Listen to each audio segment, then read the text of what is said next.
હવે બાલવાટિકામાં આપણે સ્વાદની પરખ કરીશું, બરાબર? ચલો ભાઈ, આમાંથી ગળ્યું કયું લાગે છે બેટા? ચલો બધાને ગળ્યો સ્વાદ કરાવો તો પહેલાં ખબર પડે બધાને. બધાને આપજો હો ભાઈ, પછી કેવું લાગે કહેવાનું.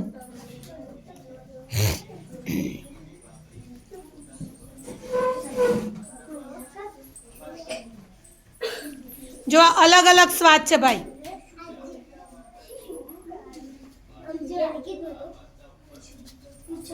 ભાઈ ગળ્યું શું શું લાગે?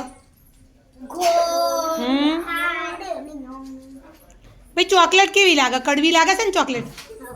ચોકલેટ કડવી લાગે? ચોકલેટ કેવી લાગે? ગળી લાગે, પણ બહુ ખાવાની નહીં હો બેટા. બધા સ્વાદ લેવાના પ્રમાણસર. એકલું ગળ્યું ખાઈએ ને તો એ પણ ના સારું.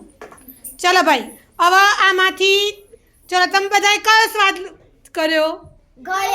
ગળ્યો. ભાઈ મીઠું કેવું લાગે? ચલો સેજ સેજ મીઠું આપો તો, ચપટી ચપટી ચાખજો હો. મીઠું એટલાથી કશું નહીં થાય.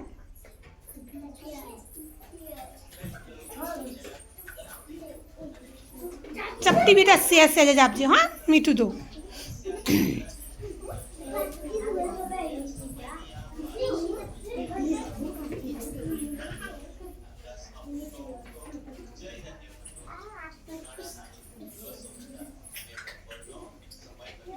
હાપીભાઈ પછી ચલો બધાને જીરું આપો. હવે જીરું કેવું લાગે છે એ મને કહેજો પછી. હા,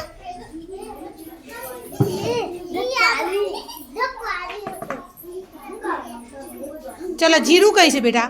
એ તો અજમો છે. બીજું જીરું હશે વાડકીમાં. જીરુંની વાડકી કઈ ગઈ? આ તો લે અજમો આપ. ચાલો જીરું નીચે રહી ગયું. ચલો અજમો આપો તો કેવું લાગે સ્વાદ બધા?